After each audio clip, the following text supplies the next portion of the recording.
Despertar para a Vida, Parte 3, Capítulo 7. Éramos unidos, felizes. Algumas semanas se passaram e Márcia estava bem atarefada devido à sua nova função. A expectativa de se destacar no serviço e não cometer falhas era grande. Ela não queria decepcionar-se. Não iria se permitir nenhum deslize pessoal ou profissional. Até mesmo os seus familiares estavam dando pouca atenção, pois além de não haver tempo, sua empolgação era constante com o novo cargo, que a mantinha concentrada no trabalho a fazer.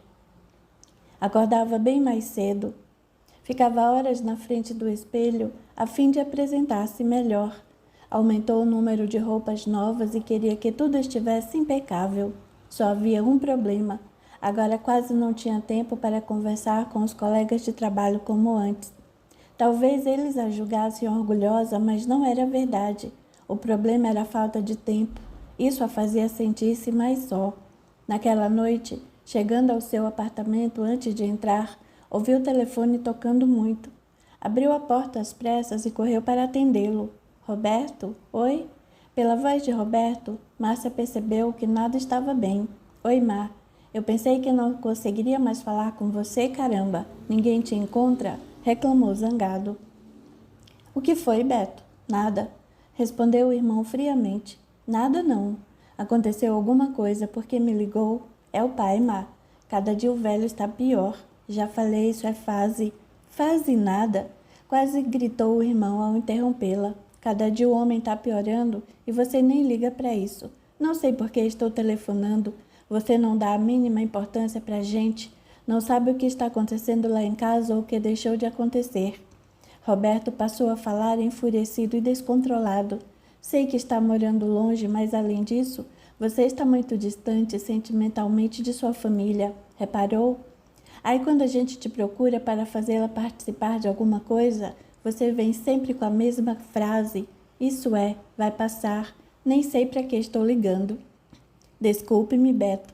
Você tem razão. Mas está acontecendo tantas coisas lá no meu serviço agora, depois dessa promoção, nem pode imaginar. Percebendo que a voz do irmão não estava normal, ela perguntou, Beto, você bebeu? Ah, vai pro inferno, Márcia, gritou desligando imediatamente. Alô, Roberto? Márcia, na mesma hora, ligou para a casa de seus pais. Mãe, sou eu. Oi, filha. Chama o Roberto para mim. Ele não está, filha. Ele ainda não chegou. Liga para o celular. Márcia sentiu uma amargura na voz de sua mãe que parecia querer disfarçar. Eu falei com ele agora, mãe. Não me pareceu que estivesse usando o celular, pensei que estivesse aí. Devia estar falando de outro lugar. O Roberto não vem para casa desde ontem. O que está acontecendo, mãe? O Roberto e seu pai se desentenderam, não é nada demais, não se preocupe, filha. Como não é nada demais? O Roberto e o pai não vêm se entendendo já há algum tempo e a senhora está colocando pano quente para acalmar, sendo que a realidade não é essa. Márcia foi grosseira com sua mãe, mas não se desculpou, acreditando ter toda a razão. A senhora não sabe onde Roberto está mesmo? Não, Márcia, eu não sei. Tá bom. Ligo para a senhora mais tarde. Vou tentar encontrá-lo em outro lugar. Márcia ligou imediatamente para o celular que era atendido pela caixa postal. Desligou o telefone e ligou para a gráfica. Apesar de estar fora do horário de expediente, pensou em encontrá-lo lá, mas o vigia que atendeu negou a presença de Roberto na firma. Em seguida, telefonou para a casa de sua irmã Paula, acreditando que Roberto pudesse estar lá. O telefone tocou várias vezes, sem que ninguém atendesse. Por fim, quando ia desistindo, alô? Bárbara, é a tia Márcia. Oi, tia. Bárbara percebeu que Márcia estava com voz de quem havia chorado. A menina falava entre soluços e respirava descompassadamente. Podia também ouvir ao fundo os gritos de Paula com João Vitor e vice-versa. De repente, escutou uma forte batida de porta se fechando e alguns palavrões ditos por sua irmã. Bárbara? Perguntou Márcia assustada. O que está acontecendo aí? Nada, tia. É que não é nada. O que é isso? Como nada? Eu estou ouvindo seus pais gritando e xingando. Diante do silêncio, Márcia perguntou agora de modo mais brando e amoroso, induzindo a sobrinha. Bárbara, meu bem, me responda. O que está acontecendo? A tia precisa saber. Estou preocupada, querida. São meus pais, tia, respondeu chorosa. Quase todos os dias é isso. Acontece isso que a senhora está ouvindo. Eles estão a ponto de se pegarem aos tapas. Eu não aguento mais. Chama sua mãe para mim, meu bem, e vê se fica tranquila. Isso não faz bem a você. Eu vou falar com a Paula para ver em que posso ajudar. Toma uma água com açúcar e tente se acalmar, está bem? Foi gentil escondendo sua inquietude e nervosismo. É fácil dizer para alguém ficar calmo, tia, principalmente quando não se está no meio de um problema ou de uma briga. Márcia não tinha argumentos para responder, mas não houve tempo para pensar em algumas palavras a fim de consolar a sobrinha, porque Paula aproximou-se da filha e pegou o telefone para atender sua irmã, pois ouvira o nome pronunciado por Bárbara. Paula, o que está acontecendo? Paula, completamente descontrolada, respondeu áspera. É isso aí, Márcia. O seu cunhado todo dia dá motivo para a gente brigar. Hoje é porque não foi trabalhar. É o segundo dia nesta semana que ele falta ao serviço sem motivo, sem justificativa. E por quê? Sabe por quê? Para ficar no bar. No bar? Surpreendeu-se Márcia, quase não acreditando no que ouvia. João Vitor não fumava nem bebia. Como ele pode agir assim de um momento para o outro? Questionava-se em rápido pensamento. Depois de mais de 20 anos de casados, concluía Paula ainda alterada. Descobri que seu cunhado deu para jogar, beber e ficar no bar até tarde. No dia seguinte falta ao serviço porque está cansado, de ressaca, ou até porque jogou com o dinheiro da condução e perdeu tudo. Ele fica sem nada, não tem dinheiro nem para pagar um ônibus. Eu não acredito, Paula, murmurou Márcia, que estava assombrada com o que ouvia da irmã. Sabia que seu cunhado sempre foi esforçado, trabalhador, excelente pai, marido exemplar. Não conseguia entender a mudança. Pois acredite, minha irmã, cada dia está ficando pior. Sem contar quando ele chega bêbado em casa, isto é, quando chega. Algumas vezes, a idiota da Bárbara sai para buscá-lo caído e totalmente embriagado na rua. Porque não me contou? Domingo passado conversamos tanto, vocês não pareciam ter problema algum. É que ele só resolve ser cafajeste durante a semana. Aos sábados e domingos o João Vitor vira santo. Além disso, eu não quero levar mais preocupações lá para a casa de nossos pais. Ele já tem problemas demais. Problemas demais? Questionou-se Márcia em pensamento. Que problemas são esses? Será que está acontecendo algo mais que eu não sei? Procurando mostrar-se tranquila, Márcia foi conversando com Paula, que no decorrer do tempo acalmou-se e passou a se expressar de modo equilibrado. Passados minutos, Márcia perguntou: as preocupações às quais você se refere lá na casa de nossos pais são com o pai e o Roberto, não é? Não é só isso não, Má, respondeu Paula convicta. O pai deu para brigar com a mãe e quebrar as coisas que acha pela frente, principalmente na hora das refeições. Você não está sabendo? Admirou-se. O pai resolve jogar as louças e a comida no chão, mais ou menos como o João Vitor faz aqui em casa quando está sem dinheiro para beber e jogar. O Roberto interfere, sempre a favor da mãe, claro, e por causa disso, essa semana o pai bateu nele. Bateu nele? O pai bateu no Beto, exclamou Márcia horrorizada. Seu pai nunca bateu em nenhum de seus filhos. O pai deu um soco no rosto do Beto, afirmou Paula também escandalizada. E o Beto? Empurrou o pai e saiu. Voltou para casa no dia seguinte. Saiu novamente e não voltou mais nem ligou. Assim me disse a mãe. A mãe não me contou nada, Paula. Falei com ela agora mesmo. O que será que está acontecendo com a nossa família? A mãe quer poupá-la, Má. Vê se desperta para o que está acontecendo à sua volta. A mãe acha que se te contar tudo isso, você pode se afastar ainda mais para não ter tantos problemas, além dos que tem em seu magnífico serviço. Desfechou com certa ironia na voz. Em seguida continuou. Quanto à nossa família, pelo que estou vendo, somos um bando de hipócritas que se reúnem obrigatoriamente todos os finais de semana para dizer que está tudo bem. Na verdade, somos piores do que muitos por aí, que brigam e se apresentam com autenticidade, mostrando-se realmente como são. Mas antes nunca foi assim, Paula. Éramos unidos, felizes. Felizes? Riu exprimindo-se depreciativa. Eu sempre tive problemas, Márcia. Minha vida nunca foi fácil, venturosa e repleta de satisfação como a sua. Primeiro foram as dificuldades no começo de casada com a faculdade que quase abandonei. Depois para criar as meninas e trabalhar. Isso foi um sufoco. João Vitor, por uma de 2 vezes, ficou sem emprego e eu tive que segurar as pontas sozinha. Como se não bastasse, na adolescência de Melissa, tivemos todas aquelas preocupações, problemas e mais problemas, além daquela tragédia que envolveu toda a família. Agora é o João Vitor de novo. Eu sou uma infeliz mesmo, minha irmã. Desatou a chorar. Calma, Paula, não diga isso. Aconselhou, mesmo sentindo que Paula ofendia de certa forma. Infeliz? É isso que eu sou, uma infeliz.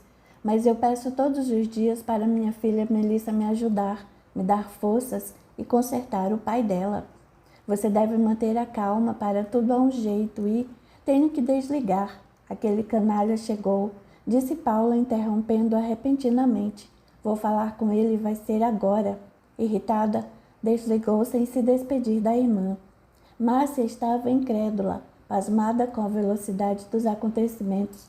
Apesar de terem passado por sérios problemas, a família de Paula era bem equilibrada até então. João Vitor sempre foi responsável. Paula nunca falou mal de seu marido, ao contrário, sempre elogiava sua firmeza, sua personalidade e seus esforços. Márcia ouviu a irmã dizer que não viveria sem ele. O que estaria acontecendo agora? Por que tanta mudança? Sem respostas, decidiu telefonar para Ciro e ver se Roberto estava lá ou se sabia onde poderia encontrá-lo. E Rose atendeu. Oi, Rose, tudo bem? Tudo, Márcia, e você? E o novo cargo? Estou indo. Não é fácil se adaptar em algo novo, mesmo conhecendo os procedimentos. A teoria é diferente da prática, mas em breve vou dominar tudo, riu. Depois perguntou. Escuta, Rose, você tem visto o Roberto? Não, Márcia. Só fiquei sabendo o que aconteceu com ele e seu pai. Puxa, entristeceu a voz e não soube o que dizer. Eu só soube agora. Quando liguei para a Paula, ela me contou. Ela também não está passando por bons momentos com o João Vitor. Estou sabendo, afirmou Rose. Quem te contou? Perguntou Márcia. A Bárbara. Estive conversando com ela ontem. Foi quando me falou sobre a briga entre Roberto e seu pai. Semanas atrás, a Bárbara desabafou um pouco, detalhando os problemas que Paula e João Vitor vêm enfrentando há algum tempo. Eu não sabia. Só descobri essa história porque liguei para lá no meio de uma briga e a Bárbara atendeu ao telefone com voz de quem estava chorando. Infelizmente, há alguns meses isso vem ocorrendo e se agravando a cada dia, lamentou Rose. Eu não podia imaginar. Entristeceu-se Márcia, ainda descrente da situação. Por favor, Rose, se souber de mais alguma coisa, me avisa, sim. Pode deixar, Má, eu ligo para você. Vou desligar, pois de repente o Roberto pode me telefonar e estar ocupado. Nós discutimos e ai, que droga. Não consigo falar com ele agora e nem sei onde encontrá-lo. Márcia, fala, Rose. Não quero parecer fofoqueira, é que eu acredito que você também não saiba. Do quê? O Roberto arrumou uma garota, uma namorada. Que bom, eu não sabia mesmo, respondeu ingênua. Que bom nada. Faça de contas que você não está sabendo, foi o Ciro quem me contou. O que está acontecendo? Perguntou Márcia, muito curiosa. Fala logo quem é. É a Júlia. Márcia emudeceu. Não acreditou no que ouviu. Pediu para a Rose repetir, mas não queria aceitar. Então Rose confirmou. A Júlia sim, a irmã do Jonas. Márcia empalideceu. Largou o corpo no sofá e até sentiu-se mal. Márcia? Márcia? Insistiu Rose quando não ouviu resposta alguma. Você está bem? Não. Eu não acredito. Enfureceu-se gritando. O Roberto podia arrumar qualquer mulher do mundo, menos essa aí. Ele poderia casar-se amanhã com uma mulher da vida, mas que no mínimo o respeitasse. Eu daria o maior apoio, mas essa daí não. Ela não gosta de nós, é uma sem-vergonha e nos odeia. Além disso, essa safada não presta. É interesseira, anda com um e com outro. Eu não acredito. O Roberto não poderia fazer isso, ele enlouqueceu. Márcia perdeu completamente o controle e Rose tentou acalmá-la. Não fique assim, Márcia. Eu achei por bem contar porque sei que você e o Roberto são muito amigos. Ele costuma ouvir os seus conselhos e sempre pede a sua opinião em tudo. Acredito que já ciente você não vai perder a estabilidade emocional e assim poderá ajudá-lo e orientá-lo para sair desse envolvimento. Eu vou matar essa Júlia, gritava Márcia revoltada. Calma, Márcia, não é assim. De cabeça quente não se consegue nada. Faça o seguinte, não diga nada ao Roberto que já sabe. Deixe que ele conte e não reaja. Nós duas precisamos conversar primeiro, mas não por telefone. Como você não está mesmo precisando daquela consulta dentária que vive adiando, neste sábado às 9 horas eu a vejo no meu consultório, não falte.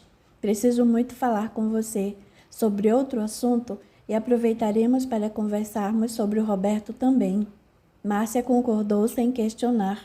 Depois de se despedir, desligou o telefone, porém continuou com os pensamentos fervilhando. Não acreditava no que estava vivenciando.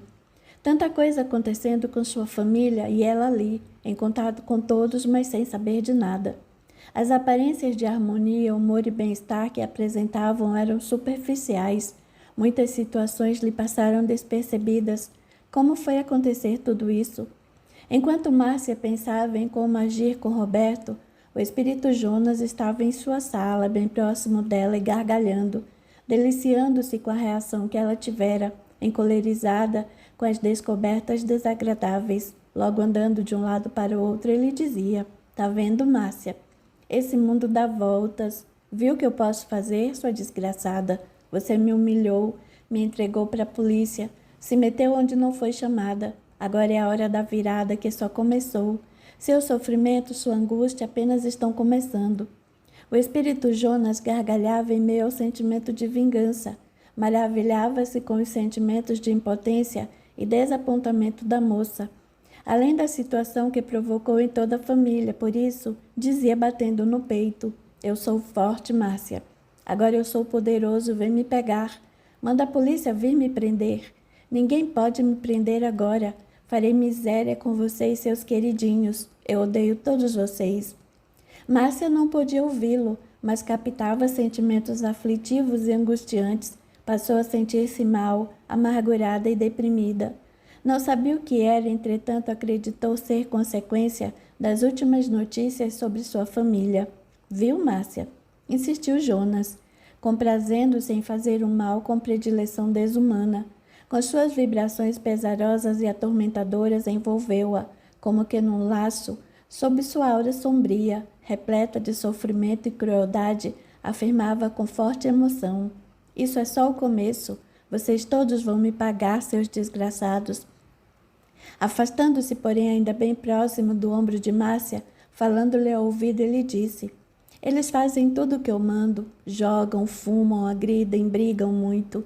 Eles são meus escravos. Fazem tudo o que eu quero. E você também, aos poucos, vai me obedecer e será minha serva, sua vadia." Márcia não estava nada bem. Sentiu uma forte angústia, um sofrimento indefinível e muita solidão. Estava incrédula, desgostosa com a vida. Não via a hora de falar com Roberto para lembrá-lo de todo o passado. Certamente o irmão não poderia ter esquecido tudo o que aconteceu, mas ela não conseguia telefonar. Provavelmente ele havia desligado o celular. Durante os dias que se seguiram, Márcia insistiu em falar com Roberto, porém ele não ia ao trabalho, não atendia aos seus telefonemas, nem retornava seus recados, além de não ser visto por ninguém. O sábado chegou. No consultório odontológico, Rosa esperava por Márcia, preparando os equipamentos e instrumentos a serem utilizados, quando sua cunhada chegou. Márcia estava abatida, não conseguia dormir direito há dias. Assim que eu fazia era um sono perturbado, quase asfixiante. Era o espírito Jonas que, por sua vez, não a deixava em paz, interferindo quase que ininterruptamente em seus pensamentos. "Bom dia, Márcia!" exclamou Rose, sempre bem-humorada. "Bom dia, Rose, como vai?" "Estou bem." "E minhas sobrinhas?" "Ah, muito bem, como sempre. Estão cheias de arte." "É bom ter barulho e alegria em casa. Às vezes me sinto muito só no apartamento, principalmente à noite. Aí eu tenho que ligar para minha mãe pedindo um pouquinho de colo." Riu forçadamente. Rose sorriu com delicadeza, mas foi ficando séria e não conseguiu disfarçar. Márcia também perdeu o pouco humor que tinha ao ver a preocupação estampada no rosto da cunhada. Sem demora foi perguntando: Rose, o que mais aconteceu? Sim, porque pelo jeito, eu sempre sou a última a saber das coisas. Por favor, me diz o que foi. Rose olhou-a firmemente nos olhos, respirou fundo e falou: Sabe, Márcia, o Ciro me pediu para não contar nada por enquanto, mas bem, a nossa amizade... Rose fazia algumas pausas, tentando arranjar coragem para prosseguir. Diga o que é, pediu parecendo implorar. Eu confio em você, Márcia. Creio que você é muito forte e... Rose estremeceu. Não conseguia continuar. Sua voz embargou. Percebendo o seu nervosismo, Márcia, com voz agora firme, perguntou novamente: O que aconteceu? Fala logo, eu acabo tendo uma coisa de tanto suspense. Sabe os exames que sua mãe foi fazer? Sim, lembrou-se, mas exclamou em seguida: Nossa, eu tinha até me esquecido que minha mãe iria fazer alguns exames que Ciro pediu e nem perguntei quais foram os resultados. E isso já faz tempo. O que tem esses exames? Os resultados saíram, informou Rose bem séria. Diante de sua fisionomia, Márcia sentiu um frio percorrer-lhe pelo corpo e um grande aperto no peito.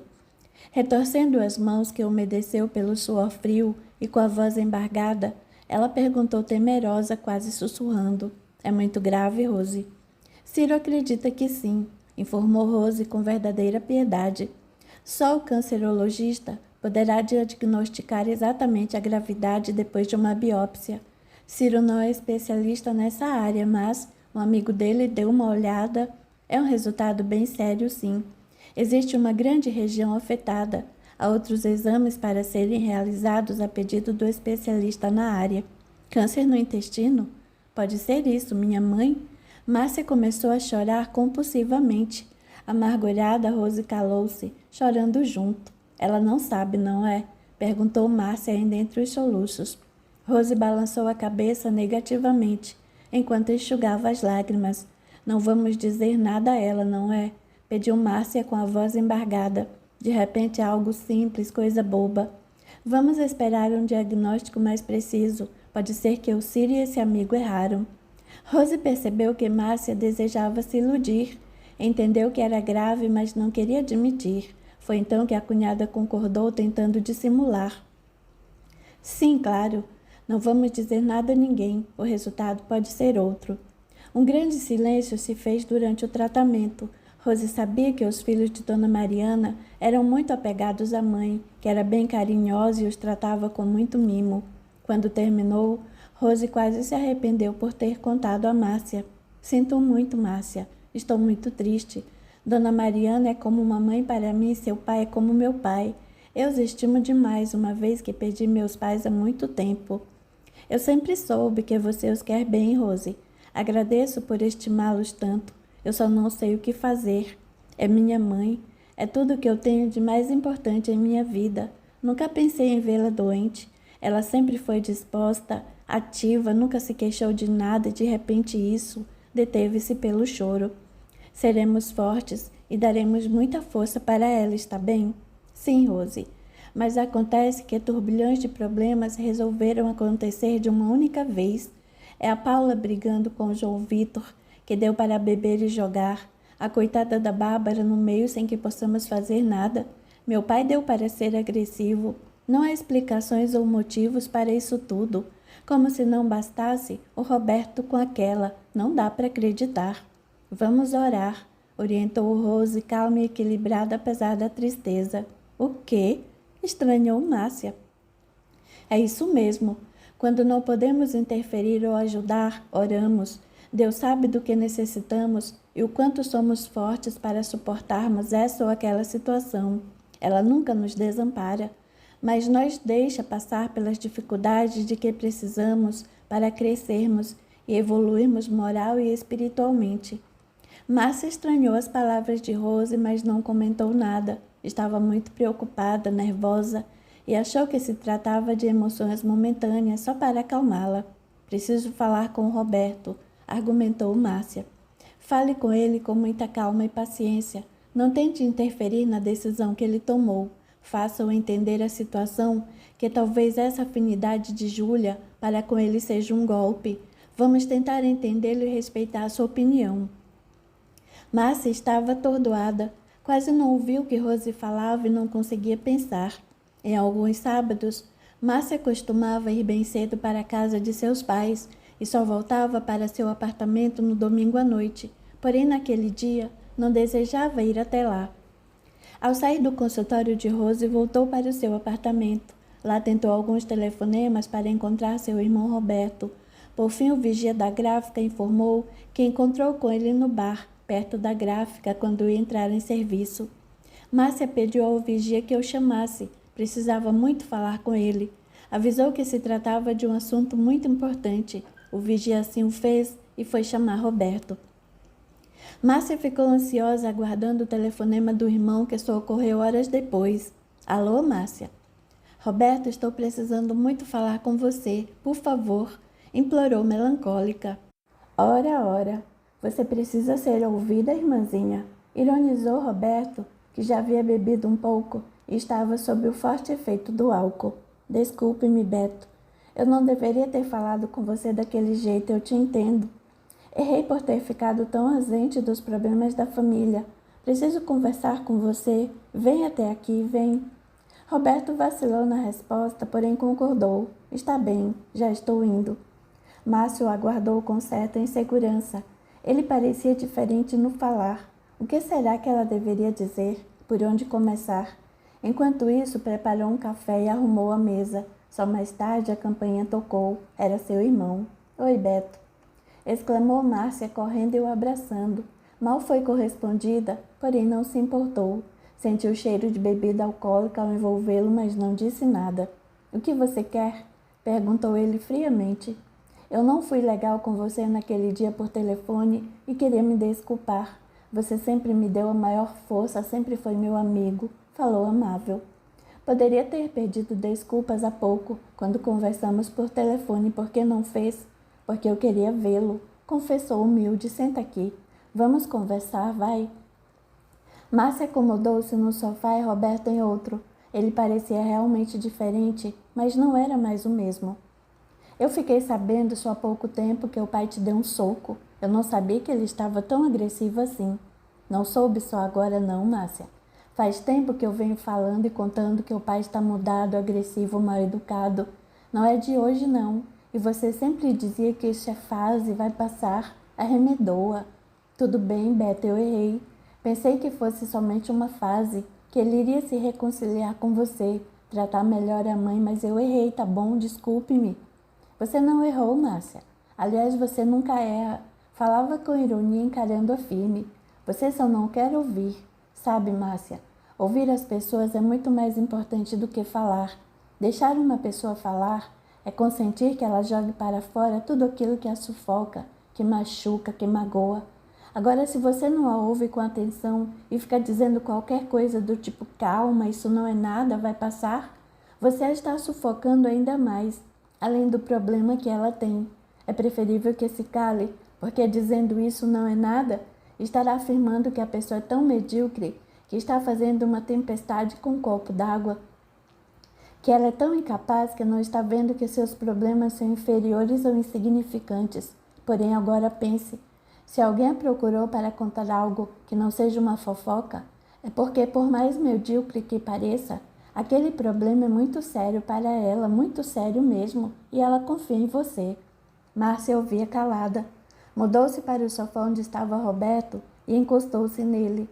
Colocando a cabeça em seu ombro, o abraçou. Ele retribuiu o carinho e disse: Gosto muito de você, mas você está muito arrogante ultimamente. Eu? Perguntou, exclamando surpresa. É sim, você está arrogante. Beto, estou com inúmeras preocupações. No meu trabalho sou cobrada diariamente de muitas tarefas que quase não estou dando conta. Até serviço para casa já tive que trazer, coisa que nunca provei. Estou com a cabeça cheia. Às vezes, não é só isso. Ultimamente estou me sentindo só, amargurada, já disse isso antes. Sinto uma agonia. Quase chorou, por isso calou-se. Todos nós temos problemas, Márcia, afirmou. Eu soube que a Paula e o João Vitor também estão passando por uma situação difícil. Você sabia disso, Beto? Claro que sim, respondeu. E voltando-se para a irmã, perguntou zangado. Escuta, Márcia, Por onde você andou nas últimas semanas ou nos últimos meses? Parece ter vindo ontem do espaço sideral. Eu mesma já me perguntei. Como tanta coisa aconteceu sem que eu soubesse ou prestasse atenção, e não sei responder. Defendeu-se humilde e constrangida. Não estou dando conta de tudo o que está acontecendo em minha vida. Márcia suspirou, lamentando sua ignorância, e depois de algum tempo onde o silêncio reinou, propôs gentil. Vamos tomar um café? Eu fiz agora há pouco, antes de você chegar. Prefiro um refrigerante, você tem? Claro. Vamos lá para a cozinha. Ao sentar-se, Roberto observou. Faz algum tempo que não sei o que é sentar à mesa lá de casa para fazer uma refeição. O pai ainda está brigando muito, não é? Cada dia mais. O Ciro tentou falar com ele, mas parece que ficou pior. Eu pensei em sair de casa, sou homem, me arranjo fácil por aí, mas fico pensando em deixar a mãe sozinha aí. Por muitas vezes eu cheguei e encontrei o pai brigando com ela. Se eu sair de lá, tenho medo de que as coisas piorem. Pensei em voltar lá para casa, ela confessou, mas para mim fica difícil, é longe do meu serviço. Voltarei a enfrentar problemas com a condução e agora com um novo cargo, repleta de serviço, nem quero pensar. A propósito, e a gráfica? O pai não quer nem saber, ele manda e desmanda agora e eu estou saindo de lá. Você está deixando a gráfica? Estou vendo se arrumo outro lugar para trabalhar no mesmo ramo, claro, já que lá não tenho paz nem trabalho. Argumentou fazendo um gesto com os ombros, demonstrando desdém. Além do que, o pai fez com que perdêssemos muitos clientes. A gráfica é sua paixão, Beto.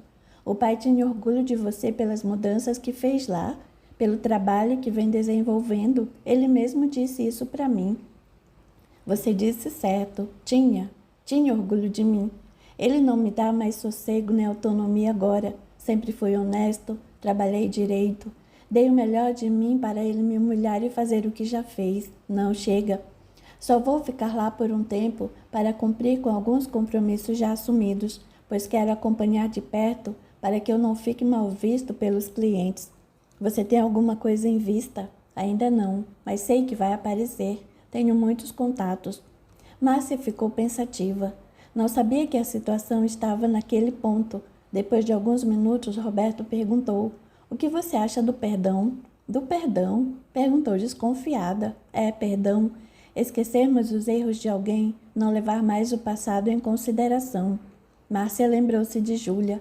Tentou ser delicada, fingiu não saber de nada e respondeu: depende de quem. Há pessoas que merecem ter inúmeras chances, outras não merecem uma única sequer. Você acha isso mesmo? Eu acho. E como saber se a pessoa merece ou não uma nova oportunidade? Depende do caráter. Quem você quer avaliar? Lembra-se daquele dia da greve dos metroviários? Acho que lembro.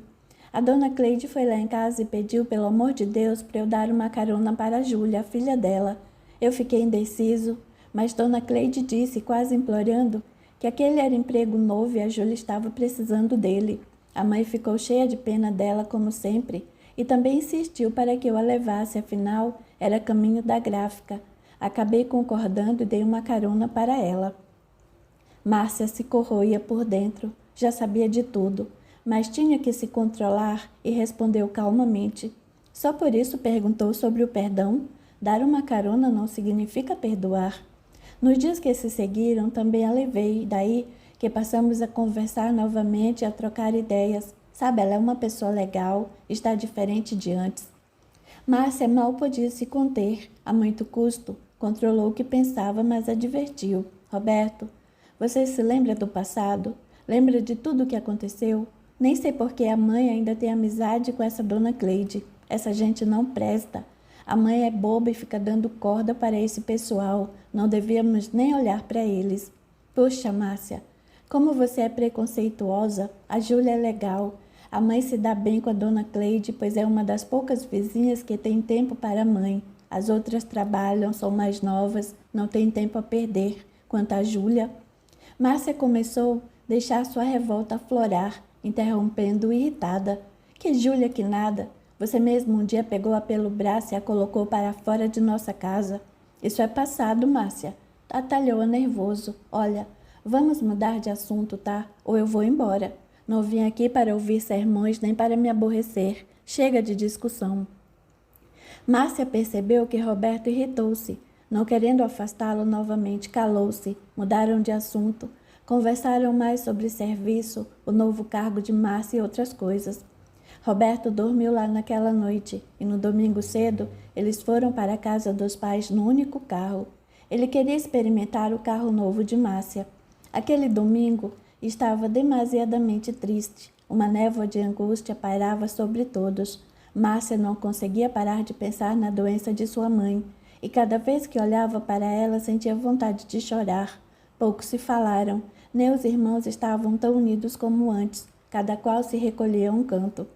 À noite, Roberto voltou com Márcia para o apartamento dela, pois seu pai irritou-se outra vez e foi bem grosseiro com o filho. Entrando no apartamento, o irmão escolheu: "Fico com esse sofá. Não quer ir dormir lá dentro? Não, fico aqui mesmo." Conversaram um pouco e só mais tarde foram dormir. No meio da madrugada, Márcia acordou com os gritos de Roberto: "Fora! Fora daqui, deixe-nos em paz!" vociferava ele.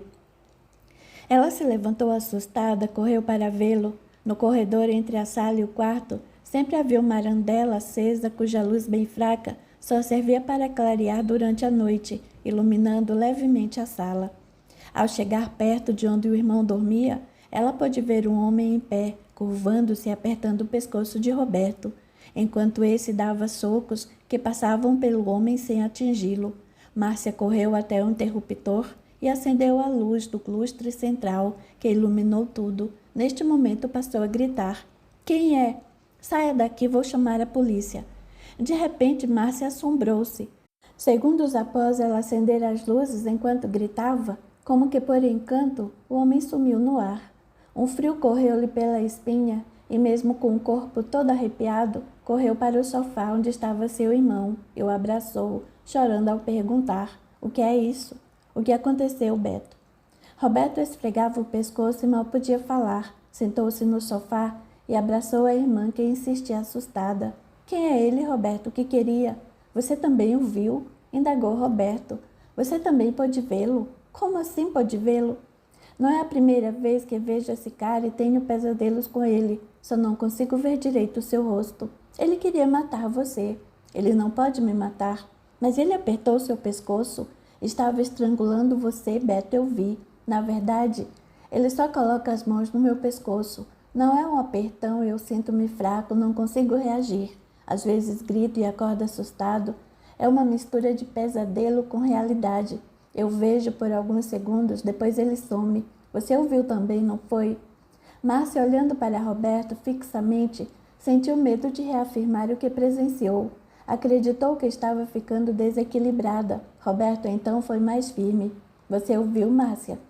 "Testemunhou que ele estava me estrangulando, não vai negar." "Como poderia saber isso se não tivesse visto?" Desatando a chorar, entre as lágrimas confirmou: "Eu vi sim, não estou ficando louca. Eu vi o cara e depois que acendi a luz ele sumiu." Após a confissão, ela caiu num choro compulsivo. Depois de confortá-la, Roberto se levantou e fez um chá para a irmã se acalmar.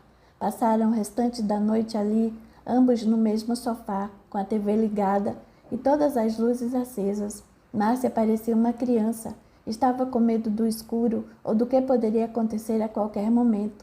Roberto, mais controlado, adormeceu sem problemas. Ela, porém, ora cochilava, ora colocava-se atenta, e assim foi por toda a madrugada. Capítulo 8. Um amigo para ouvir. Na manhã seguinte, Márcia foi para o trabalho bem cedo. Tinha planos de adiantar bem o serviço. Saiu de casa um pouco desorientada. Fazia tudo automaticamente, sem prestar muita atenção nas coisas. Havia dormido pouco e durante a madrugada ficou muito perturbada com todo o ocorrido. Sentia-se ainda nervosa. 1000 coisas passavam velozmente pelos seus pensamentos. Chegando ao luxuoso edifício onde trabalhava, Márcia entrou pelas portas de vidro e largos que se abriram automaticamente. E após dar 1, 2 ou 3 passos, parou atordoada. Estarrecida, vagarosamente passou os olhos pelo gigantesco e luxuoso saguão, todo em granito, de teto muito alto. 2 colunas sustentadoras pareciam majestosas. Observou as plantas lindas e impecáveis que adornavam o ambiente. além do vai e vem dos elegantes executivos que por ali passavam. Seus sentimentos eram uma mistura de preocupação, ansiedade, angústia e tristeza. Quando começou a questionar em pensamento se a vida valia a pena, foi chamada à realidade pela voz baixa e tranquila de um segurança que se aproximou calmamente e perguntou: "A senhora está bem?" Após um suspiro e com os olhos nublados pelas lágrimas que quase rolaram em sua face, ela voltou-se e disse: "Sim, estou. Eu trabalho no quarto andar. Sou coordenadora de sistemas." "Sim, senhora. Eu a conheço de vista. Só perguntei por que a senhora parou de repente, como se estivesse com algum problema. Perdoe-me, mas poderia estar passando mal." "Obrigada, eu estou bem", afirmou com leve sorriso forçado. Depois disso, ela se dirigiu automaticamente à recepção, pegou o crachá de funcionária e subiu para sua sala. Seus pensamentos eram avalanches de problemas sem solução. Preocupava-se com sua irmã Paula e o cunhado João Vitor, com a pobre Bárbara. Como é que ela estaria no meio de tanta confusão? Seu irmão Roberto e seu pai. Eles se davam tão bem e agora passaram a se desentender sem motivo algum. Ainda como se não bastasse, tinha o problema de saúde de sua mãe, que estava com uma doença grave, talvez até com mais complicações do que imaginava. Como se não fosse o suficiente, o Roberto de caso com a Júlia. Não, isso tudo era demais, não podia acreditar. O único que parecia estar bem era Ciro com a esposa e as meninas. Apesar de acreditar que ele poderia ter errado no diagnóstico ou os exames não serem de boa qualidade. Como é que Ciro, tão experiente, deixava-se influenciar por poucos exames? Para pensar em uma doença grave como aquela, deveria ter solicitado mais, consultado outros especialistas. Ela precisava falar com ele para obter mais informações, só que isso poderia complicar Rose, que pediu segredo. Márcia não se conformava. Como é que tantas coisas aconteceram em sua família e ela só se dava conta agora? Roberto tinha razão. Ela se ausentou sentimentalmente de todos eles. Em meio a tantas dúvidas, Márcia agia maquinalmente. Ligou o computador à impressora, folheava sem ver alguns documentos e os colocava ora ali, ora acolá. Sentia-se perdida, confusa, desorganizada, sem conseguir produzir. Não se concentrava, muito menos colocava em prática qualquer tarefa. Levantava-se, caminhava alguns passos, olhava através da janela, mas não conseguia se tranquilizar. Seus planos de adiantar o trabalho deram errado. O dia foi passando e ela nem mesmo saiu para almoçar. No fim do expediente, quando a maioria dos funcionários já havia ido embora, Fábio entrou em sua sala, avisando com ar de brincadeira: "Hora de ir, moça." "O quê? Como?" perguntou Márcia atrapalhada, sem sequer ter ouvido o que o colega disse. "Já passou das 18 faz tempo. Não acha que trabalhou muito por hoje? Nem mesmo foi almoçar?" observou sorridente. "Puxa, já é essa hora, nem vi o tempo passar." Márcia parecia exausta. Fábio, bem observador, notou as preocupações estampadas na face pálida da amiga em suas atitudes. Aproximando-se da poltrona que ficava frente à mesa, sentou-se, olhou bem nos olhos e comentou brandamente: "Não estou querendo cuidar da vida de ninguém, porém sou um bom observador. Desde que cheguei pela manhã e pelo fato da porta de sua sala ficar aberta o dia inteiro, eu só vi sentado e levantando, fazendo tudo sem fazer nada. Você não é assim. Aconteceu alguma coisa? Caso queira contar, sou todo ouvidos, mas se quiser calar, tem todo o direito e eu respeito. Só acredito que ficando horas a mais aqui só pode piorar a situação, seja ela qual for." Márcia, estática, olhou para Fábio e não disse nada, mas estava prestes a chorar. Então ele comentou: "Sei que sou seu subordinado agora." Sorriu brincando. "E talvez não devesse falar com você dessa maneira, mas a respeito muito e a considero demais. Por isso me acho no direito de aconselhá-la como amigo, e não como funcionário. Vá para casa, Márcia." Recomendou com meiguice num tom de voz. "Tome um banho quente demorado. Ouça músicas e relaxe. Amanhã é outro dia e..." Subitamente ela o interrompeu educada: "Amanhã pode ser outro dia, meu amigo, mas os meus problemas e preocupações serão os mesmos ou até piores." Ficando mais exausta do que já está, não conseguirá pensar em soluções para os problemas. Aqui não há condições de descansar e relaxar para as ideias surjam. Márcia deu um leve sorriso. Admirou a observação afável de Fábio e sua disposição para ouvi-la. Agora entendeu que seu irmão Roberto quis dizer com saber ouvir é melhor do que falar bem. De repente, Márcia passou a fazer algo que nunca havia feito antes com alguém. Apesar do coração apertado, começou a desabafar com Fábio. Contou-lhe em breve relato todos os seus 27 anos de vida, enfatizando e destacando seus últimos dias, repletos de dúvidas, inseguranças e lamentações. Ela que nunca se queixava de nada que a vida lhe oferecia e sempre procurou condições melhores em meio a qualquer situação difícil. Agora, entretanto, sentia-se sem alternativas perante tanta insegurança, preocupações e tantos problemas. Fábio mantinha-se tranquilo, com a fisionomia inalterável. Ouvia toda a história sem preocupar-se com o horário. Trazia o semblante sereno e olhar atento. Observava todo o sentimentalismo e despreparo espiritual de Márcia para com os acontecimentos. Em alguns momentos, ela chorou compulsivamente. Agora, com os olhos transbordando de lágrimas, perguntou com voz embargada: "O que eu posso fazer, Fábio?" Ele respirou profundamente, ergueu o tronco, ajeitando-se na poltrona e olhando firme para Márcia, com a fisionomia séria, argumentou: "Vamos dividir a situação em partes.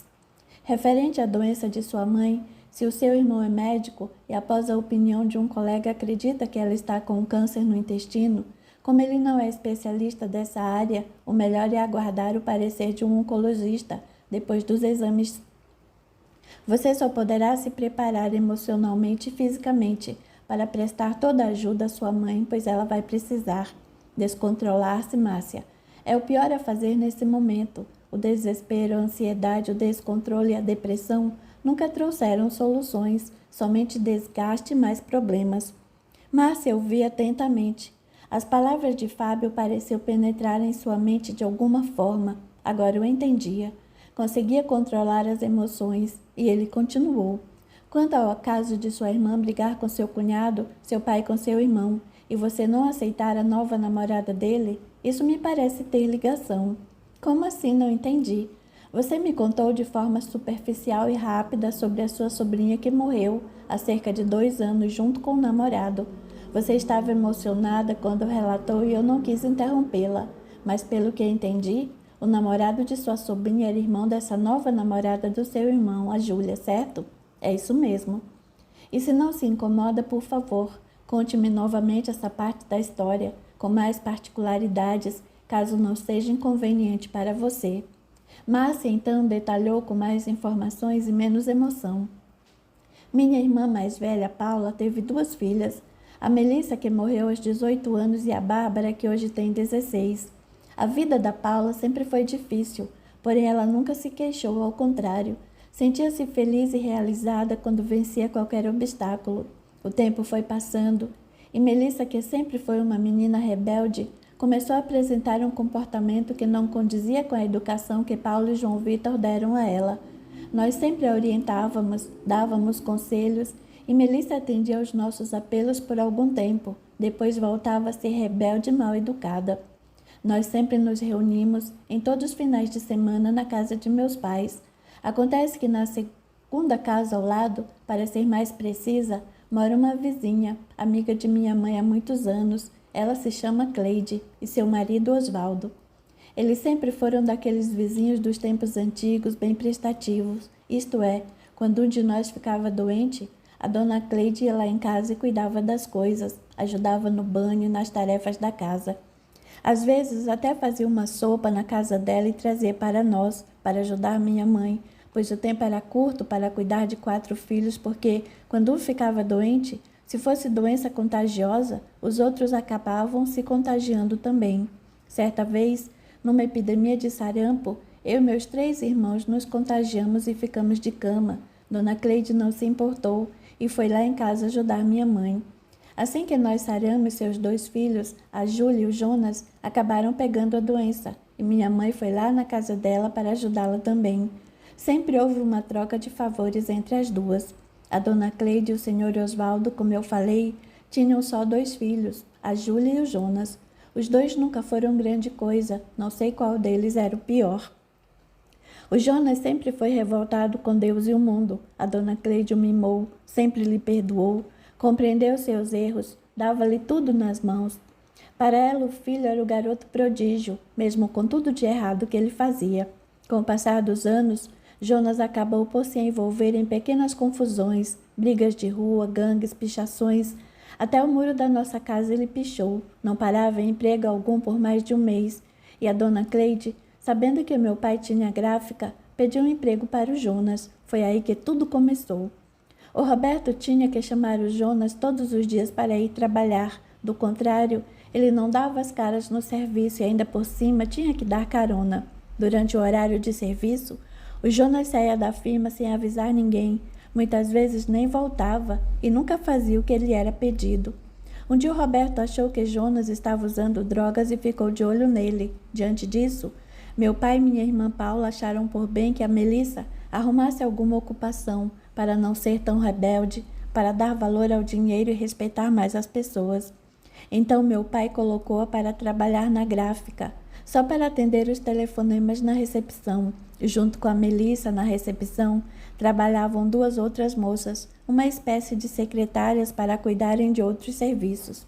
A Melissa tinha salário e todos os direitos dos demais funcionários e ainda algumas regalias, pois meu pai, no final do expediente, levava-a de carro até a porta do colégio onde ela estudava. Depois que Jonas foi trabalhar na gráfica, a Melissa passou a ser pior do que antes. Seu gênio era insuportável. O que nós não poderíamos imaginar era que minha sobrinha Melissa, nessa época, com os 16 anos mais ou menos, começou a namorar o Jonas às escondidas. Minha irmã Paula era diretora de escola, estava acostumada a lidar com adolescentes.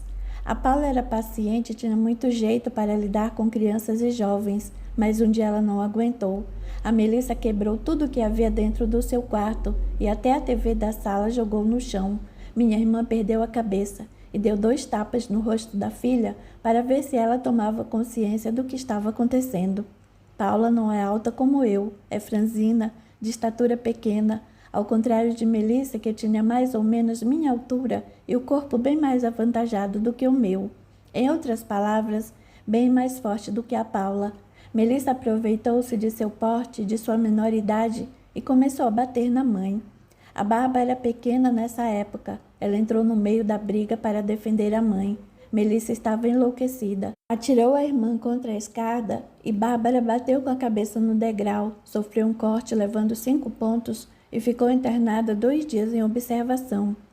Melissa saiu de casa pela primeira vez e foi procurar Jonas. Só então soubemos do namoro deles. A situação foi difícil.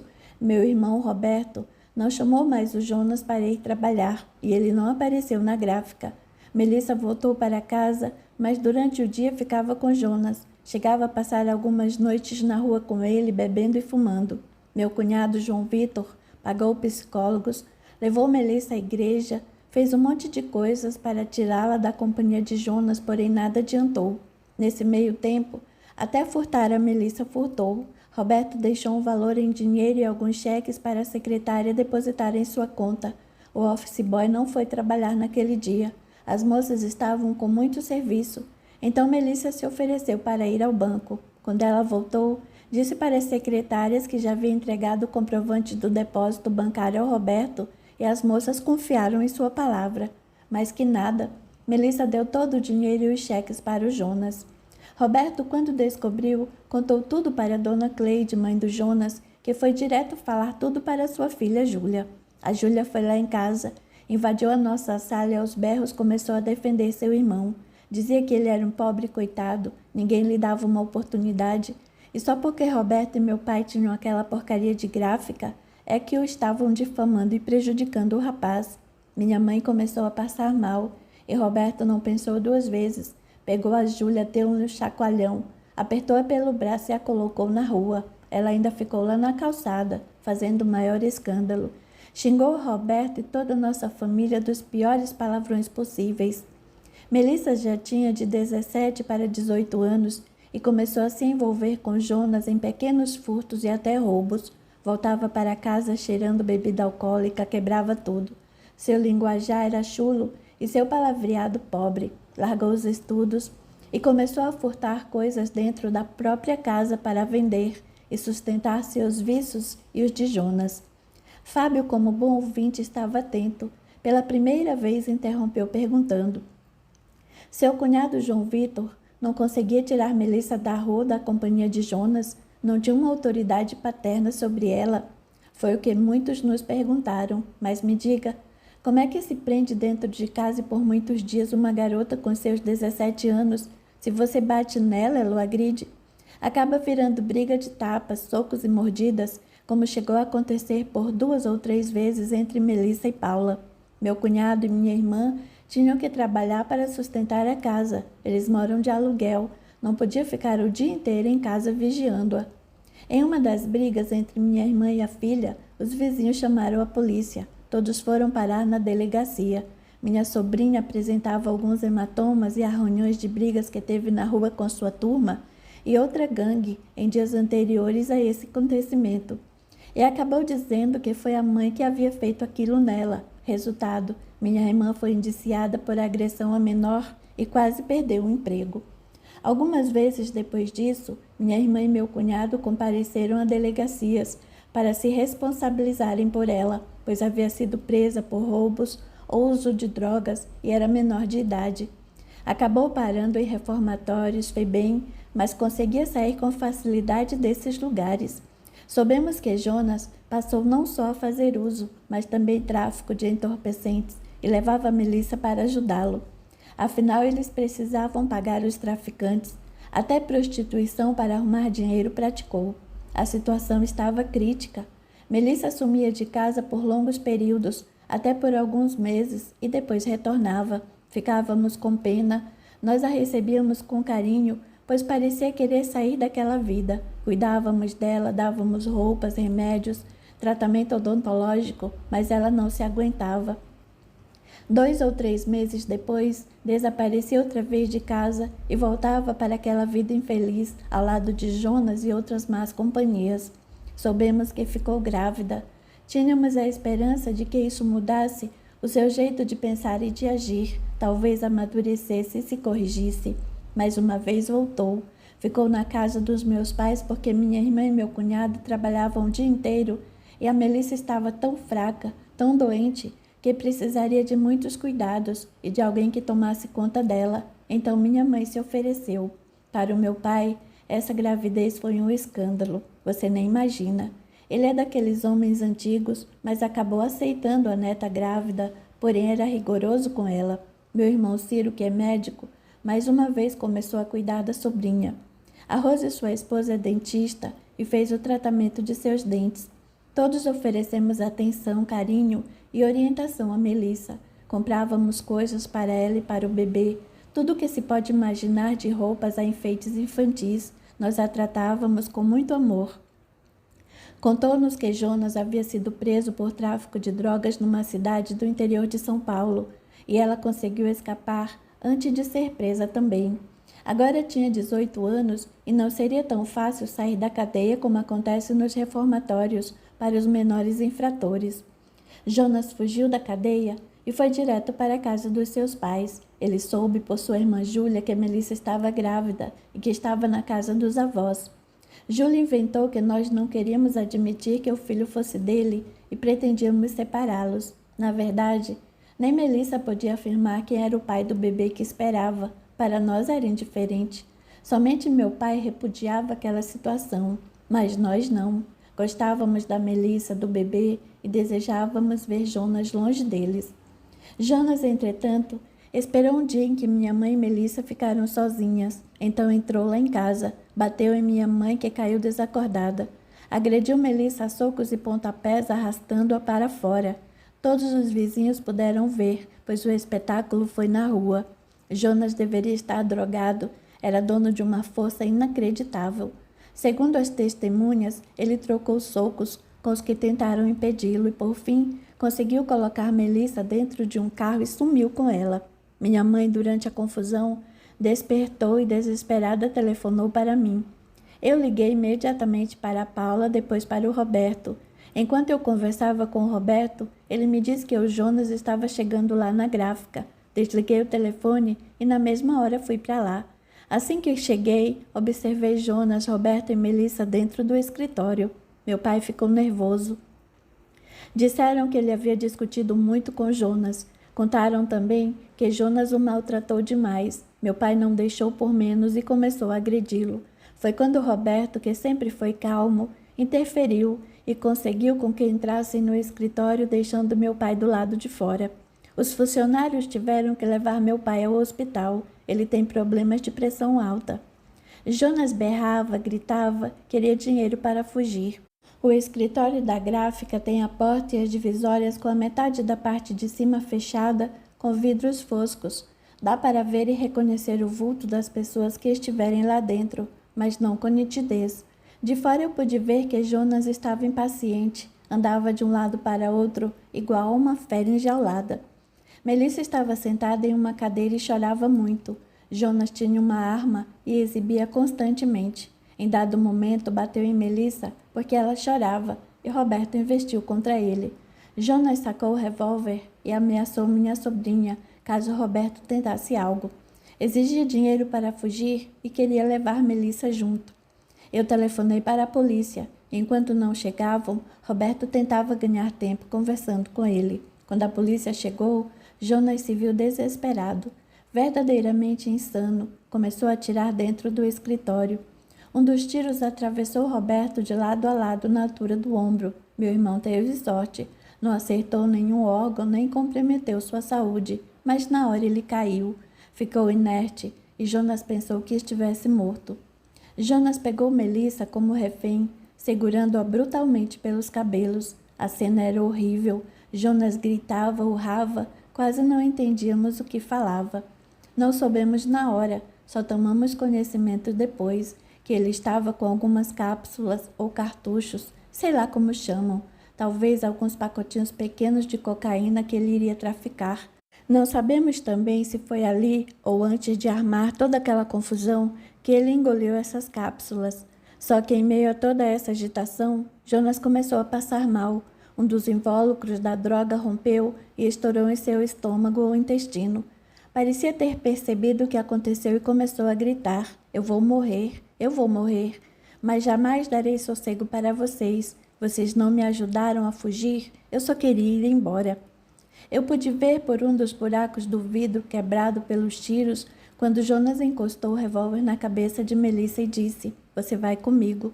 Antes que eu gritasse, ele atirou. Márcia calou-se por alguns segundos quando a emoção aflorou-se em lágrimas. Secando-as com as mãos, confessou em meio ao choro e à voz trêmula: foi uma cena horrível. Ele não precisava fazer aquilo. Que crueldade, jamais esquecerei. Acordo com pesadelos por causa disso. Parece que vejo tudo de novo.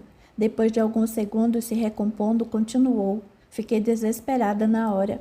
Eu estava escondida com a secretária atrás de um balcão. Um dos policiais me agarrou e levou-me para fora.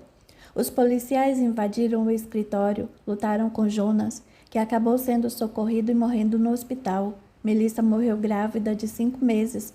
Não puderam fazer nada nem pelo bebê. O Roberto se recuperou rapidamente e meu pai também. Tudo isso foi uma grande tragédia em nossas vidas. Meu pai e o Roberto, semanas depois, mudaram a gráfica para um novo lugar no mesmo bairro, pois ninguém conseguia trabalhar direito ali devido às lembranças amargas e inesquecíveis. A Júlia, julgando-nos culpados pela morte de seu irmão, xingou-nos, fez escândalos e até tentou me agredir. Depois de algum tempo ela sossegou. A dona Cleide e minha mãe ficaram sem conversar por alguns dias. Depois voltaram a ser amigas novamente, como se nada houvesse acontecido, e assim estão até hoje. Nenhuma delas toca no assunto. Agora me diga, Fábio, depois disso tudo, não é insano Roberto arrumar um caso com aquela mulherzinha? Fábio, espírita experiente, entendeu o que estava acontecendo, porém não seria fácil fazer Márcia aceitar que aquelas brigas e desentendimentos poderiam ser provocados por Jonas e até mesmo por Melissa. Márcia, eu gostaria que você acreditasse em mim, pediu Fábio, firme e convicto. E principalmente gostaria que você confiasse em Deus. Por quê? Perguntou ela. Eu já conversei com você sobre os meus conceitos espíritas. Márcia ficou atenta, pois estava sem alternativas e precisava de sugestões. Sim, Fábio. Você já me falou que os espíritas acreditam na vida após a morte e outras coisas mais. O que isso tem a ver com as brigas e intrigas de minha família? Se há vida após a morte, então Melissa e Jonas estão vivendo em outro mundo. Eles já morreram.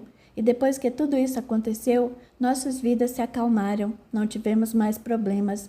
As dificuldades agora são outras, diferentes de antes, não envolvem mais o Jonas ou a Melissa. Fábio balançou a cabeça negativamente e questionou: será? Como será? Intrigou-se Márcia. Eu sei que você não crê piamente no espiritismo, Márcia, entretanto, percebi que durante nossas conversas aceitou as opiniões espíritas, tendo em vista que seriam as únicas explicações plausíveis e cabíveis para as questões tão antigas quanto o próprio homem, que são de onde viemos, para onde vamos, por que estamos aqui. Na verdade, os conceitos espíritas foram os únicos que você admitiu como respostas para muitas de suas dúvidas e compatíveis com a realidade, certo? Você está certo. Eu não posso dizer que acredito piamente no espiritismo, mas você me contou algumas coisas, digamos, convincentes, nas quais eu acredito serem possíveis e compatíveis, pois nunca ouvi explicações tão de acordo com a realidade. Jogando-se para trás na poltrona, Fábio levantou os braços e apertou as mãos, agitando-as, e sorrindo enfatizou: isso é uma vitória. Eu não esperava tanto sucesso em tão pouco tempo assim, pessoal. Para Márcia, passou despercebido esse pessoal que Fábio pronunciou, mas ele se referiu ao pessoal do plano espiritual, espíritos de luz que sabiam estarem ali, auxiliando e amparando Márcia. O que é isso, Fábio? Perguntou sem entender. É que quando eu comecei a falar com você sobre espiritismo, você pareceu tão apática e insensível ao assunto que eu cheguei a acreditar que seria difícil o espiritismo receber de você o único voto de confiança, pelo menos nesta encarnação. Sorriu com gosto. Márcia sorriu também e instintivamente olhou no relógio. Nossa, já passam das 20h30. Vamos embora? Eu pago o jantar e nós conversaremos melhor. No serviço, não é lugar para resolver problemas pessoais ou comentar sobre eles. Não, obrigada. É que estou cansada, decidiu Márcia. Você precisa comer algo e precisamos continuar nosso assunto. Se importa de irmos para o meu apartamento? Só que não tenho nada pronto em casa. Vamos comprar uns lanches para comermos lá. Rindo avisou. Só não posso esquecer de levar 2 a mais para o Roberto. Ele come bem e acho que já está chegando por lá. Ele não está dormindo na casa dos meus pais. Por enquanto está na minha casa. Seria bom que ele contasse sobre as visões e os pesadelos que anda tendo. Então vamos. Capítulo 9. Aprendendo a caminhar. Durante todo o trajeto até seu apartamento, Márcia confiou a Fábio relatos sobre as visões que teve. Primeiro do rosto que viu sobreposto ao de seu irmão e a voz de Roberto alterada, falando grosseria e rudemente.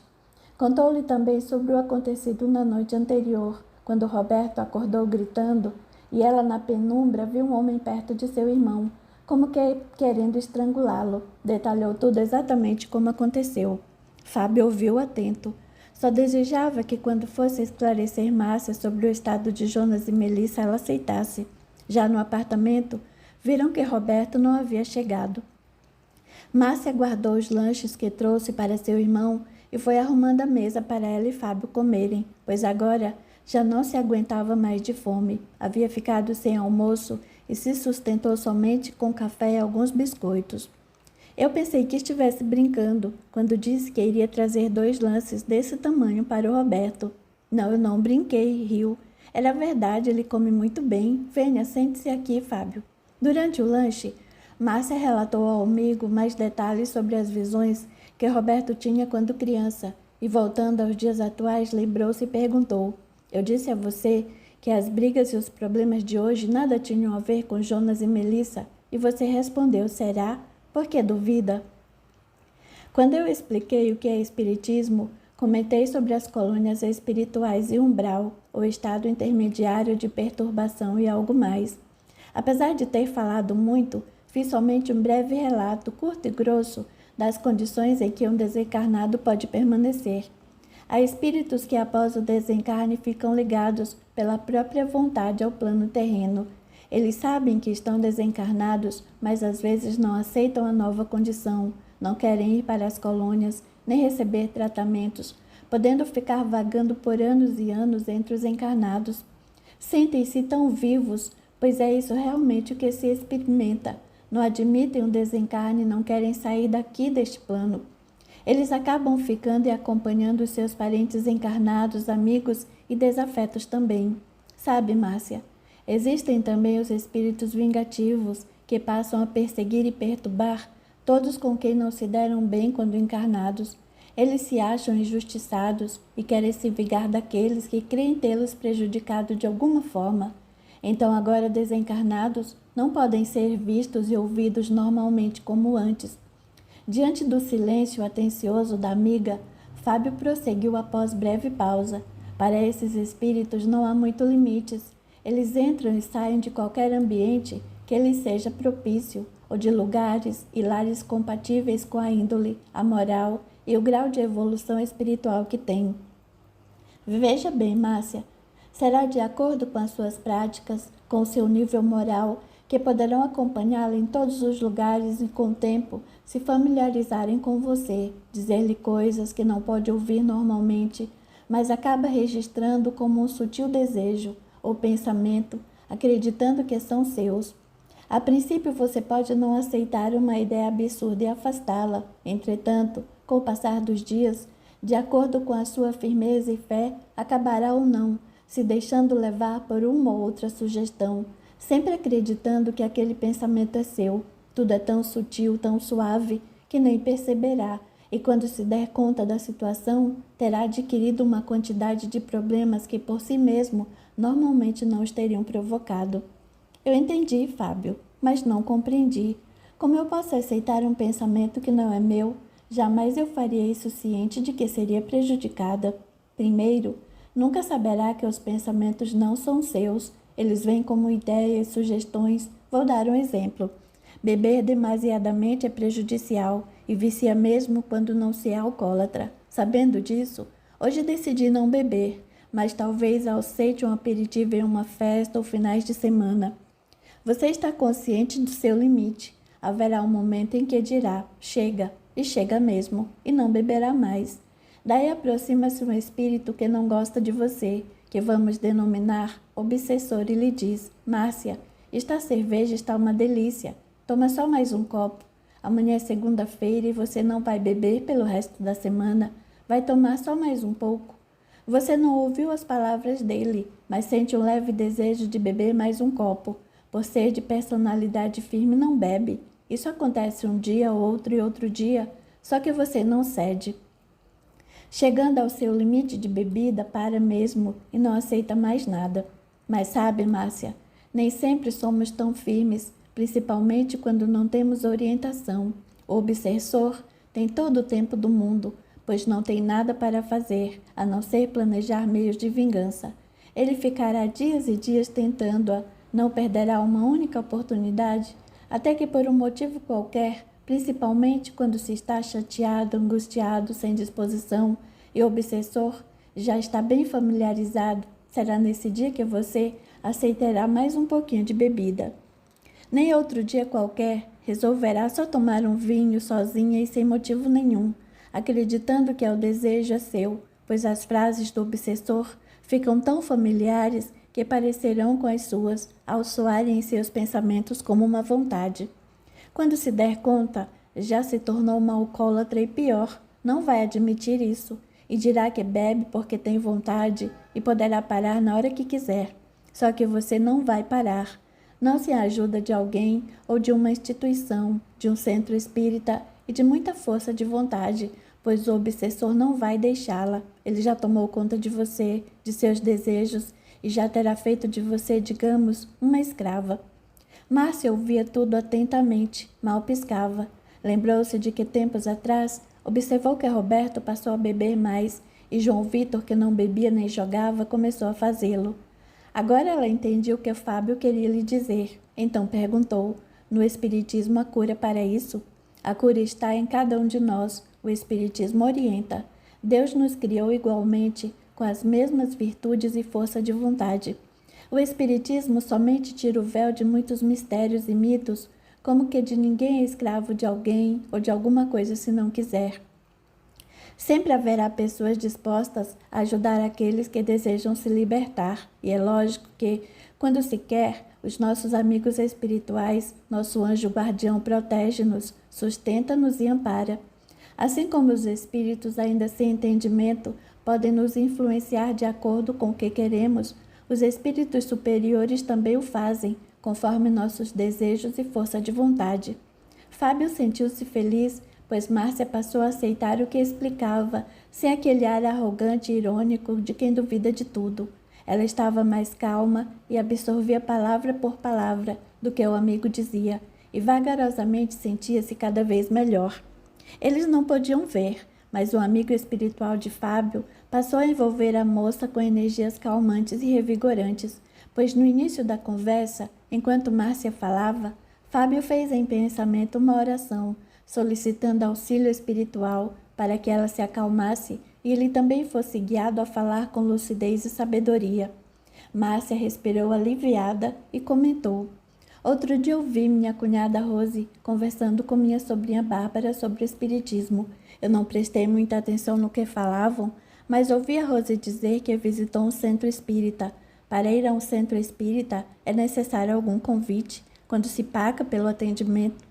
Fábio não esperava por aquilo e caiu na gargalhada antes de explicar. Desculpe-me, Márcia, pediu ainda rindo.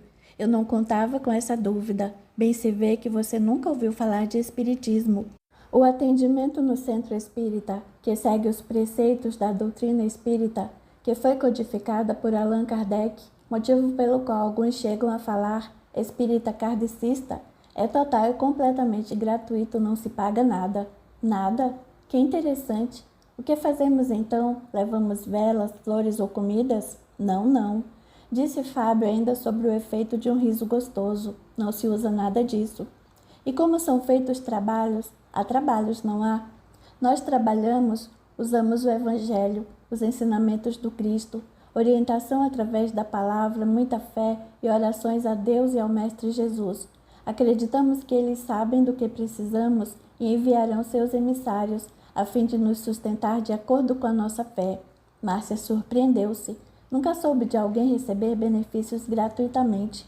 Você está interessada em conhecer um centro espírita, Márcia? O que vou encontrar lá e como é que funciona? Nem sei onde existe um. Posso levá-la? Chegando lá, iremos para uma sala grande, cheia de cadeiras, como uma sala de aula com o corredor no meio. Na frente, há uma mesa ou uma espécie de tribuna somente para servir de apoio aos papéis do palestrante, ao evangelho e à água, caso o orador necessite.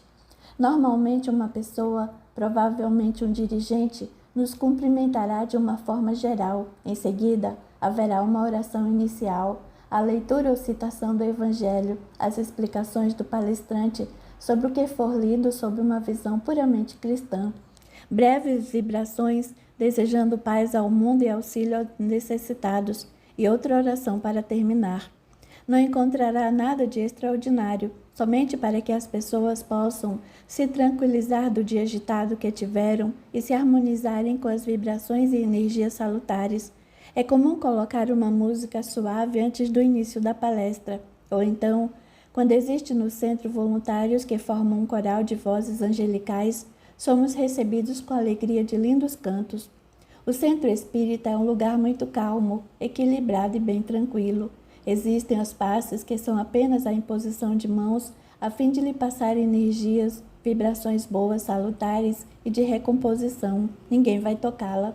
Indo lá, eu vou conseguir resolver os meus problemas. Márcia, não vá ao centro querendo um milagre, ressaltou ele. Você não pode acreditar que indo lá no dia seguinte ou na próxima semana, sua vida estará um mar de rosas. Frequentando o centro espírita, estudando a doutrina, receberá orientações do que é espiritismo, pois o que eu contei é apenas uma pequena parte do que pode e vai aprender ao longo do tempo. Não pense, como algumas pessoas que lendo 1 ou 2 livros espíritas, conhecerá tudo sobre o espiritismo. acreditando ser suficiente para sair por aí divulgando como se fosse um catedrático no assunto. Não existe catedrático no espiritismo, pois sabemos que cada dia é uma lição e acabamos enxergando nossas milhares de fraquezas. Além das orientações, receberá uma assistência espiritual, o que alguns denominam tratamento espiritual. Os mentores e amigos de luz vão envolvê-lo em energias restauradoras através dos passes magnéticos. Manter tais energias ou fluidos em você a fim de trazer-lhe regeneração, força para as dificuldades, saúde e outros benefícios. Dependerá somente de sua conduta, de seus pensamentos, o que chamamos de reforma íntima. Vou conseguir expulsar Jonas, suas ações e tudo o que ele está causando? A princípio, não julgue. Não sabemos se é o Jonas o causador de tudo. Ou melhor, não sabemos se é ele quem está incentivando essas pessoas, seus parentes, ao erro, ou se são elas próprias que querem ficar como estão, porque gostam do que fazem. Por exemplo, o seu cunhado está bebendo demais. Jonas pode tê-lo incentivado a beber, mas quem encheu o copo e colocou na própria boca, embriagando-se, foi ele. Ele foi fraco o suficiente para aceitar incentivos de quem quer que seja para embriagar-se. Ao perceber que a embriaguez e o jogo prejudicaram, em todos os sentidos, principalmente na vida familiar, ele teve o poder de decidir afastar-se disso tudo, só que não o fez, então ele gosta do que faz. Eu acho que vou conhecer um centro espírita, você me leva? Sim, é claro. Animou-se disposto. Fábio sentiu-se bem. Márcia começaria a caminhar sozinha com seus próprios passos. Você tem tanto conhecimento e paciência, Fábio. Suas palavras são tão nítidas. Calmo, paciente e nítido é o espiritismo. Não há nada no espiritismo que você não possa saber, que fique trancado ou escondido a 7 chaves. Todas as informações estão lá à sua disposição. Basta querer aprender e até fazer parte de grupos de estudo no próprio centro. E a propósito, o conhecimento que eu tenho é bem pouco. Almejo mais para que possa transmiti-lo às pessoas que não tiveram ainda a oportunidade de conhecê-lo. Por isso, interesso-me profundamente em fazer os cursos espíritas. Os cursos espíritas são pagos, não são? Não. São totalmente gratuitos. Como não são pagos? E os instrutores? Eles são todos voluntários. São pessoas que recebem de graça e agora, por livre e espontânea vontade, estão lá, passando o que aprenderam gratuitamente. Você já fez muitos cursos? Não, todos os que pretendo fazer e às vezes refazer. Fábio, como você conheceu o Espiritismo? Eu tive a grande sorte, ou bênção de nascer em uma família que já era espírita. Meus pais sempre foram tarefeiros nos centros espíritas que frequentaram. Tarefeiros? Tarefeiro é aquele que auxilia de alguma forma no centro. É o que tira o pó das cadeiras e varre o chão, que é uma tarefa tão importante quanto a do dirigente, diga-se de passagem. É aquele que aplica passes, que se oferece para fazer uma leitura e muitas outras coisas. Essas pessoas doam seu trabalho para outras receberem. Se eu levá-la a um centro espírita, não vai querer se sentar em um lugar sujo, não é? Alguém tem que limpar aquela cadeira e o chão. É curioso. Sempre há voluntários, sempre há pessoas que querem ajudar as outras. Sua noiva Beth é espírita? Sim, é. Aliás, nós nos conhecemos no centro espírita há muito tempo. Nossos pais eram e são amigos. Só depois de muitos anos, como colegas, é que começamos a namorar. Vocês trabalham no centro? Sim. Eu e a Beth auxiliamos com as leituras e às vezes nos passes. Eu também sou voluntário para outras tarefas, que depois eu explico direito o que é. Que legal! Márcia admirou-se. Você é médium, Fábio? Todos nós somos médios, com maior ou menor intensidade. Como assim? Todas as pessoas são médios. Umas têm pouca sensibilidade, já outras são bem mais sensíveis e perceptivas. São os médios de tarefas. Esses precisam de muito estudo no centro espírita sério, além de humildade e disciplina. Algumas pessoas conseguem ver ou ouvir com facilidade, outras acham que viram um vulto ou que ouviram algo. Umas tiveram um pressentimento ou um sonho que acabou acontecendo posteriormente. Isso é mediunidade. Existem aqueles, como é o meu caso, que são sensitivos e recebem facilmente as vibrações de um ambiente, podendo registrar as impressões de uma situação ou de uma pessoa e até ter premonições de algo que vai acontecer e que muitas vezes nem se sabe o que é.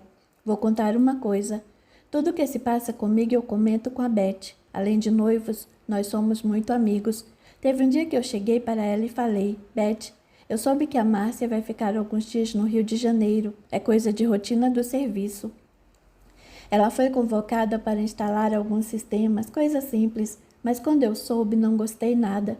Senti uma apreensão, uma angústia. Não quero que a Márcia vá. Eu me lembro, interrompeu Márcia eufórica.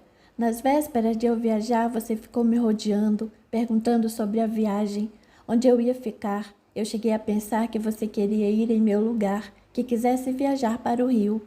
Eu estava sentindo que alguma coisa poderia acontecer com você. Não consegui identificar o que seria e cheguei a pensar em roubo, pois a onda de criminalidade é muito grande. Lembra-se de como eu me despedi de você? Claro, você me disse. Boa sorte. Tome cuidado. Tome muito cuidado. Qualquer coisa me liga. Eu pensei que você estava se referindo ao sistema. Cuidado na instalação ou coisa assim. Não, eu me referi ao cuidado pessoal mesmo. Quando fomos avisados do acidente, a Beth me disse. Era isso que você estava prevendo. Aí soubemos que você estava passando bem e ficamos mais calmos. Por isso, que quando você e a Beth foram me visitar lá na casa dos meus pais, ela perguntou se você havia me contado e você respondeu que depois conversariam. Eu fiquei tão curiosa. Isso foi por isso mesmo. Sorriu agora. Eu não contei porque você não acreditaria. Outro fato curioso que aconteceu foi aquele dia aqui no seu apartamento, quando eu fui trocar a lâmpada e passei mal, lembra-se? Você me disse que era problema com a queda da pressão, mas não foi. Eu senti alguém, ou melhor, um desencarnado aqui no apartamento, e esse espírito tentou me atingir. Não era do interesse dele que tivéssemos amizade. Eu começaria a instruí-la sobre o espiritismo. Você ganharia conhecimento e, consequentemente, não iria se deixar influenciar por ele, nem iria lhe dar atenção. A coisa mais importante para um obsessor é a ignorância de sua vítima, referente aos assuntos espirituais, junto com o despreparo emocional e espiritual. Agora tudo fazia mais sentido para Márcia. Provavelmente, Jonas teria armado, provocado e induzido todos para aquelas confusões que a cada dia se agravavam. As pequenas tragédias diárias estavam tomando vulto e poderiam seguir por um caminho sem retorno. Enquanto Fábio e Márcia conversavam, 2 mentores do plano espiritual estavam ali presentes, e Jonas também. Jonas não podia vê-los, estava inquieto e impaciente demais. Ficava muito atento na conversa que se estendia. Ele andava de um lado para o outro, desesperava-se em alguns momentos, atacando Fábio para que parasse com aquelas instruções. Fábio, porém, podia percebê-lo, mas não era atingido, não sentia nada. Das vezes em que atacou Márcia, ela estava sob energias protetoras e nada pôde perceber, devido ao grande bem-estar daquela conversa. Cansado, Jonas foi para um canto, se correndo de ódio por não poder fazer nada para impedir Fábio com seus esclarecimentos. Começou a praguejar. Foi aí que um dos amigos espirituais de Fábio aproximou-se do espírito Jonas e se fez perceber. A luz daquele espírito esclarecido ofuscou Jonas, pois este colocou as mãos nos olhos e virava o rosto, ora para um lado, ora para o outro. Aquele brilho incomodava intensamente. Por fim, baixando a luminescência, o mentor disse amável e serenamente: Filho, por favor, ouça-me. Eu não sou seu filho, berrou Jonas. Deixe-me em paz, some daqui. Se eu deixar, acha que terá paz? Questionou o mentor afável. Você chama de paz essa situação em que se encontra? Só está piorando as coisas ainda mais. Jonas, revoltado, falou cuspinhando enquanto respondia. Quando eu morri, eu fui parar naquele lugar nojento. Lá fede, é sujo, tem lama, lodo, detritos, coisa podre. Só tem gente apodrecendo, cheirando mal, carniça. É um vale onde um monte de gente geme, grita, se arrasta. Os barulhos e as lamentações eram insuportáveis. Não foi fácil, mas eu fugi. Veja só como sou poderoso. Jonas gritava e esbravejava, produzindo uma sensação aflitiva. Eu saí de lá, e agora nunca mais vão me fazer voltar. Quanto a essa aí, apontou para a Márcia. Tudo que ela e sua família fizeram vão pagar, vão sofrer. Um por um será punido por mim, entendeu? Venha comigo, Jonas. Poderá receber a orientação e amenizar seu sofrimento. Veja seu estado. Um monte de gente como você, assim todo limpinho, perfumado, falando manso, já veio me procurar, veio falar comigo, mas nenhum deles prometeu me livrar daquele lugar nojento. Acho que nem devem saber que aquele lugar existe. Nunca devem ter ido lá nem para saber como é, pois então eu digo, é um lugar sujo. Sabe o que tem lá? Pessoas apodrecendo, necrosando. Podem encontrar pedaços de gente no chão por onde você pisa. E mais, quando esses caras se encostam na gente, aqueles pedaços grudam, sujam e deixam a gente nojento e fedendo. Todos que estão lá gemem, gritam, urram. Só há sofrimento, só há dor. Além disso, ainda encontramos com aqueles que brigamos, sabe? Eles nos chicoteiam e dão gargalhadas do nosso sofrimento. Além de nos queimarem, de nos fazerem comer porcaria, sujeira mesmo, entende? Eles podem nos fazer comer detritos humanos. Além de te esfregarem nelas, o tempo todo só se sente cheiro de podre. Aquele lodo grudando em você, aquela nojeira. Sente muita dor, frio, fome, calor, medo. Se é queimado vivo, você sangra e ninguém ajuda, ninguém socorre. Sabe, as feridas não cicatrizam e se sente dor o tempo todo. Ninguém tem dó. E agora você vem com esse papo furado. Na verdade, só quer jogar na minha cara algumas coisinhas que eu fiz de errado e depois me levar para lá. Coisinhas erradas, Jonas. Interveio o mentor educadamente, porém firme. Chama tudo o que fez durante toda a sua vida terrena de coisinhas erradas. Você agrediu, furtou, roubou, torturou, estuprou, feriu, maltratou pessoas inocentes e principalmente indefesas. Você matou por isso é um homicida, um assassino, e não foi só, você é um suicida. Maltratou seu próprio corpo que era perfeito e começou por sua pele, invicta na saúde e na aparência, e deformou com essas tatuagens, alterando assim a criação da divina natureza. Ingeriu excessivamente bebidas alcoólicas, provocando em si mesmo doenças em órgãos perfeitos. Consumiu drogas, alterando, deformando, deturpando e anormalizando sua mente, seu corpo e seu comportamento. Sob o efeito desses deformáveis psíquicos, maltratou a muitos, desde sua própria família até aqueles que quiseram ajudá-lo. E como se não bastasse ter feito tudo isso consigo mesmo, por livre-arbítrio, isto é, por livre e espontânea vontade, você foi cruel, Jonas, fornecendo a outros a oportunidade de cometer todas as anormalidades físicas, mentais e espirituais que você já havia cometido consigo mesmo, fornecendo-lhes elementos químicos, drogas e equipamentos com que eles pudessem se alterar, se deformar, se anormalizar, tanto quanto você. Além de tudo, maltratou algumas moças e até aquela que realmente chegou a gostar de você, fez com que se vendesse, se prostituísse para pagar suas dívidas, para arrumar dinheiro e sustentá-la em seus vícios. Lembra-se de tudo isso que eu acabei de falar, Jonas? Por acaso não é capaz de ter remorso por um só instante por seus atos inconsequentes? Você não é capaz de arrepender-se de uma única coisa que tenha feito, praticado ou obrigado que outros o fizessem, e ainda quer fugir das consequências e das punições de tudo que praticou? Jonas, você quer exigir o perdão dos seus atos que a respeito, não quer voltar para aquele vale e passar por aquelas humilhações. Agora está exigindo algo, como o perdão e o respeito, sendo que nunca teve tais sentimentos para com ninguém.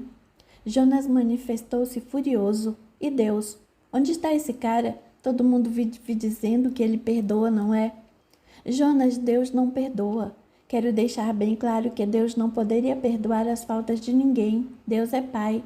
E seria injusto ele perdoar um filho em meio a tantos que agem corretamente. Através do seu arrependimento verdadeiro, Jonas, do amor fraterno para com os seus irmãos, através da sua vontade de melhorar, de evoluir e corrigir todos os seus erros cometidos na terra, você terá a oportunidade de saldar suas dívidas para com aqueles a quem deve. Somente com esses desejos, com essa vontade verdadeira, poderá livrar-se daquelas condições do vale, pois enquanto não se arrepender realmente, Lá é o único lugar cabível a você. Esse desejo de vingança e esse ódio no seu coração só irão retardar a sua melhora e a sua evolução. Jonas exaltou-se, levantou do chão onde estava encolhido e gritou: Eu não sou suicida como você disse, eu não me matei. Pro inferno você e esse seu papo. O inferno é o que você viveu e está vivendo, Jonas. Eu só gostaria de pedir uma coisa: deixa a Melissa livre. Não, ela fica comigo. Quero ver quem vai tirá-la de mim. Jonas saiu correndo do apartamento, atravessou a parede e não pôde ouvir o mentor dizer: Não ficará por muito tempo, Jonas. O assunto sobre espiritismo estava animado entre Fábio e Márcia, mas de repente a porta da sala se abriu. Era Roberto que entrou comentando: A porta está aberta outra vez, hein, Márcia? Oi, Beto. Nossa, eu nem reparei que havia fechado a porta sem passar a chave. Voltando-se para Fábio, ela apresentou: Esse é o Fábio, lembra-se dele, não é? Sim, claro que sim. Como vai, Fábio? Cumprimentou animado. Tudo na santa paz, e você? Estou levando. E a sua noiva, a Beth? Avisou, livrando-o do embaraço. Sim, a Beth. Ela está bem, já se casaram? Não, ainda não. Estamos comprando alguns móveis e utensílios. Pretendemos nos casar depois que comprarmos uma casa ou um apartamento. Estamos também juntando algum dinheiro, não queremos morar de aluguel. Além disso, a Beth tem que terminar a faculdade. Isso é ótimo, concordou Roberto. É bom se ter o mínimo de dívidas quando se casar. Com a oportunidade de uma casa própria, é melhor ainda. É importante pensar assim. Márcia, ouvindo agora aquela conversa, começou a sentir ciúmes de Fábio e certa inveja de Beth. Por alguns segundos, gostaria de estar no lugar de Beth, a noiva de Fábio. Como a Beth deve se sentir orgulhosa por ter ao seu lado alguém como Fábio. Ele é seguro em tudo que faz, calmo, paciente, compreensivo. Pensava enquanto o admirava, silenciosamente contemplando-o com os olhos. Além de bonito e educado, Fábio tem inúmeras qualidades que nem eu saberia dizer. Subitamente corrigiu-se, assim que percebeu o caminhar de suas ideias afastando-as. De imediato, interrompeu a conversa, desviando o assunto. Beto, eu estava contando ao Fábio todos os problemas que tivemos ultimamente, as visões e os pesadelos. Ele é espírita e, conforme foi me explicando sobre o que é o espiritismo e como funciona o plano espiritual, eu acreditei que nossas inúmeras dificuldades familiares sejam de origem espiritual. Você é espírita, Fábio? Perguntou Roberto surpreso. Sim, eu sou. Isso é muito bom. As pessoas espíritas que realmente entendem, seguem e praticam o espiritismo, são pessoas calmas, não são impulsivas, são de temperamento e personalidade maleável, não é? Roberto, eu creio que não se pode generalizar. As pessoas já nascem com suas personalidades, mas a maioria das pessoas espíritas se encaixa no que descrevi, insistiu Roberto.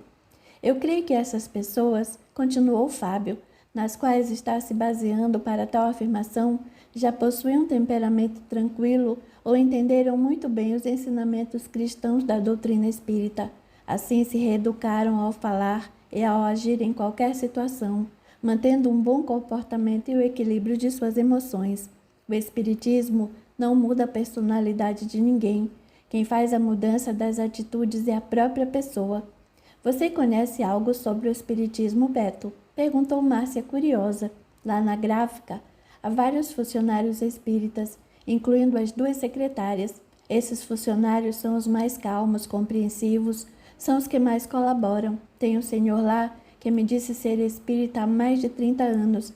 Ele tem mais tempo de espiritismo do que eu de vida, e particularmente, eu adoro ouvir as histórias, os exemplos, os contos e os romances espíritas que ele nos conta.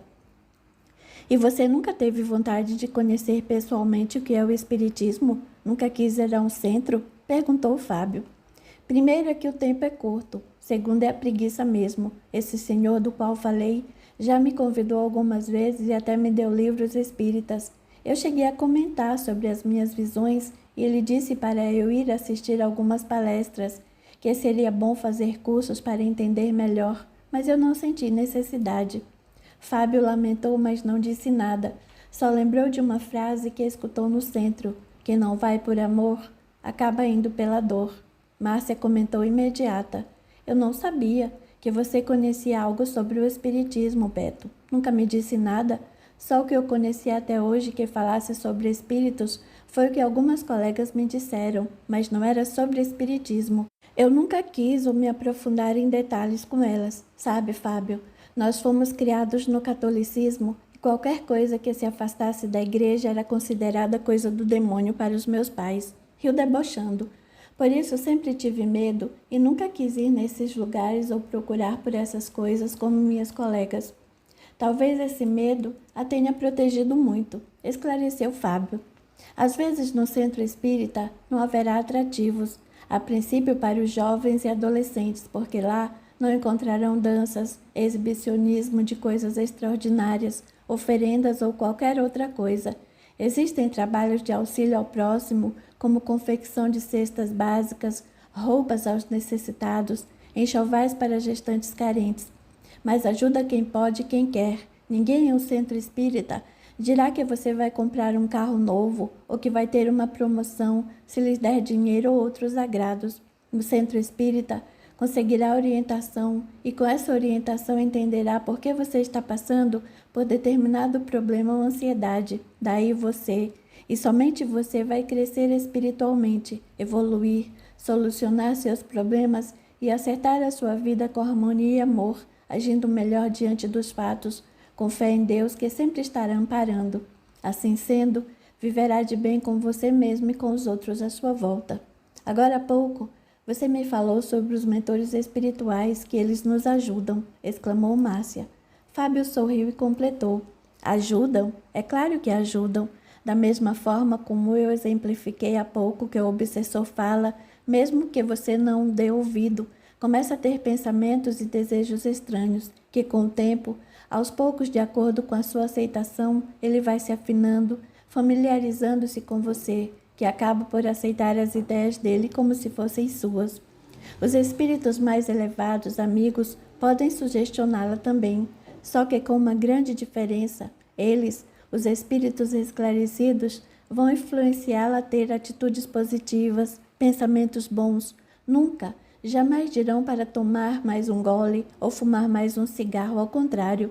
Como assim? Perguntou Roberto, interessado. Veja só esse exemplo. Uma turminha vai sair para um passeio e alguém o convida, dizendo que vai ser legal, vão se divertir, tomar uma cerveja ou coisa assim. Nem você, nem ninguém está sabendo, mas alguém daquele grupo tem um obsessor que o está atormentando e que pretende colocar essa pessoa em alguma situação difícil. Como eu disse, você não sabe e é só mais um convidado e tem vontade de ir. A princípio, mas sem razão aparente, perde essa vontade. E sem mais nem menos diz que não vai, deixa para outro dia. Nesse caso, você já está tão familiarizado com seu mentor que ele conseguiu inspirá-lo a não ir e que ficar em casa seria melhor. Mais tarde você fica sabendo que no bar houve uma briga ou bateram com o carro, ou qualquer coisa desastrosa aconteceu com a turminha que o convidou. De repente, pode até não ter acontecido nada, mas e se você tivesse ido, quem garante? Será que abrigo ou algum problema não teria ocorrido com você? Se você é do tipo que sempre faz orações, pede a proteção divina, reconhece seus erros e tenta repará-los, certamente estará afinado com seu mentor, ao ponto de se livrar de situações como essa que exemplifiquei. O espiritismo é bem interessante, observou Roberto. Eu gostaria de ter mais interesse por essa filosofia. Há tempo para tudo, nunca é tarde, aconselhou Fábio. Olhando o relógio, comentou. Bem, pessoal, o papo está ótimo, mas já é muito tarde, preciso ir. Ligeira, Márcia voltou-se para ele e pediu novamente. Qualquer dia você me leva ao centro espírita, Fábio. É claro que sim, confirmou satisfeito. Você vai comigo, Roberto? Roberto ficou pensativo e por fim disse, vamos ver. Fábio, sorrindo para Márcia, sugeriu, não insista. Quando ele sentir vontade, fará como você, não adie. Iremos na próxima quarta, está bem, Márcia? Claro, Fábio, respondeu ela animada. Despediram-se e Fábio se foi. Márcia sentia-se bem melhor após conversar com Fábio e receber aquelas orientações.